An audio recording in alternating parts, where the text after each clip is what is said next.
Hello, student. Now today I am going to explain you the sixth chapter, Sarva Charutram Vasante, that is of grade ninth standard Sanskrit. What is the means of your chapter name?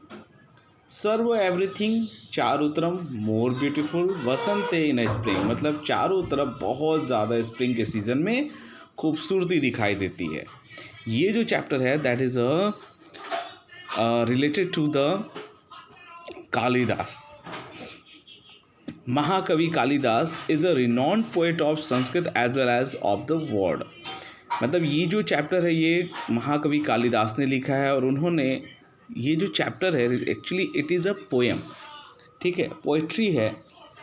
और कालिदास ने इसमें बहुत ही beautiful तरीके से nature के beauty को दिखाया है, बताया है। सो फर्स्ट हम इंट्रोडक्शन लेते हैं अबाउट दैट कालिदास, ठीक है। कालिदास जो हैं, महाकवि कालिदास जो हैं, वो संस्कृत के बहुत ही बेस्ट पोएट माने जाते थे, even not only India, world also. He has written a total of 7 works, of which Malvikagni Mitram, Vikramosvasyam, and Abhigyan Sakuntalam are plays. Raghuvansham and Kumarashambham are long poems, Mahakavya, and Ridusambhar and Meghadutam and are खंड काव्यस। तो उन्होंने बहुत सारे parts यहाँ पे लिखे हैं, कुछ उन्होंने प्ले लिखा है, उन्होंने पोएम भी लिखे हैं और खंड काव्य भी लिखे हैं। It is believe that Kalidas was one of the 9 gems at the court of Maharaja Vikramaditya. Kalidas जो थे वो महाराज विक्रमादित्य के दरबार के 9 जो जेम्स होते थे, मतलब जो 9 रत्न होते थे, उसमें से एक थे। ऑन दैट बेसिस, और इस तरीके से it can be estimated that Kalidas lived during the first century of the Vikram era. और हम यहाँ तक ये मानते हैं कि कालिदास जो थे वो विक्रम एरा के फर्स्ट सेंचुरी, लगभग 2000 साल पहले, वो उनका जो टाइम शेड्यूल था वो मानते हैं। This poet has been held as the master of nature as well as of smiling. ये जो पोएट थे इन्होंने नेचर को बहुत ही ब्यूटीफुल तरीके से एक्सप्लेन किया है उसकी स्माइलिंग के साथ। मतलब नेचर को देख के हमें बहुत खुशी मिलती है। On the one hand he has personified many objects of nature in Abhijnana Shakuntalam, और उन्होंने अभिज्ञान शकुंतलम में नेचर के बहुत सारे ऑब्जेक्ट को एज अ पर्सन उन्होंने बताने की कोशिश की, उसकी फीलिंग बताने को, फीलिंग को एक्सप्रेस किया है। And on the other he has unique, और दूसरे तरीके से हम देखें तो ये एकदम अलग है। विविड डिस्क्रिप्शन, एकदम विभिन्नता के साथ उन्होंने डिस्क्राइब किया है of nature in Ritu Samharam and Meghdutam. तो ऋतु संभार और मेघदूतम में उन्होंने एकदम नेचर को अलग तरीके से और डिफरेंट वे में एक्सप्लेन किया है। In this lesson we shall study 5 words. तो इस लेसन में हम 5 वर्सेस जो हैं उसको हम पढ़ेंगे, और ये वर्सेस क्या करते हैं? डिस्क्राइबिंग स्प्रिंग वसंत फ्रॉम ऋतु संभारम। ऋतु संभारम में जो स्प्रिंग वसंत सीजन के बारे में बताया गया है वो हम यहाँ इन वर्सेस में देखेंगे। We will learn how objects can be describe, और हम ये भी सीखेंगे कि जो इसमें ऑब्जेक्ट है नेचर के उसको कैसे बताया गया है।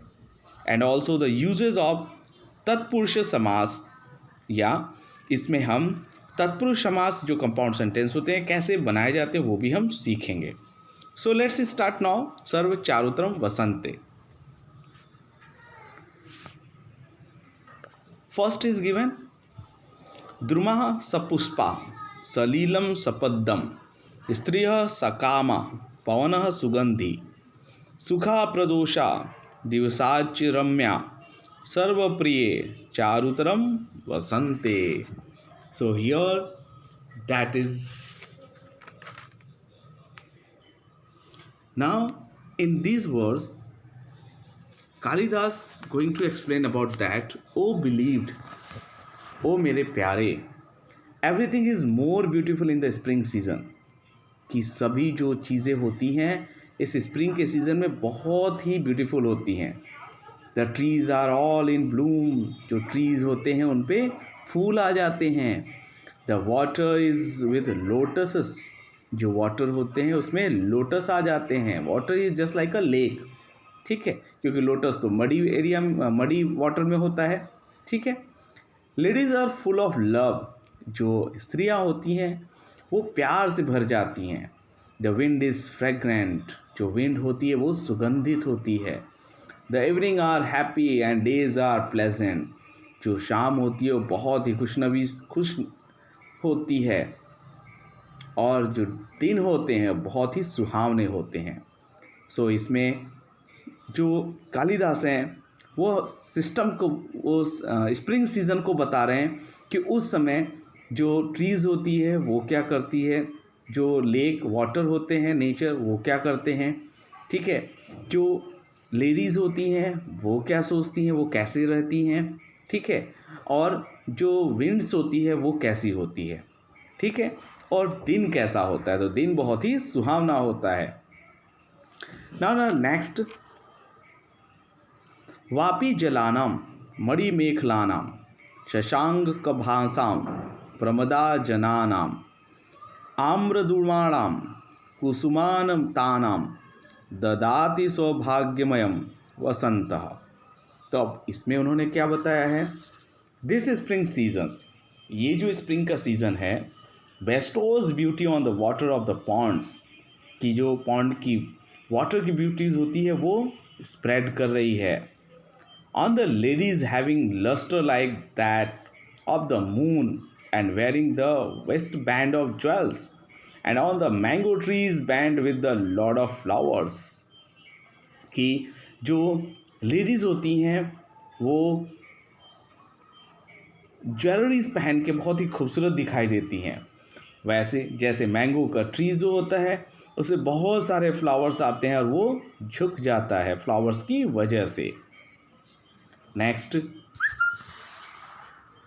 कर्णेषु योग्यम नवकर्णिकारम चलेषु नीलेशवलेशकोशम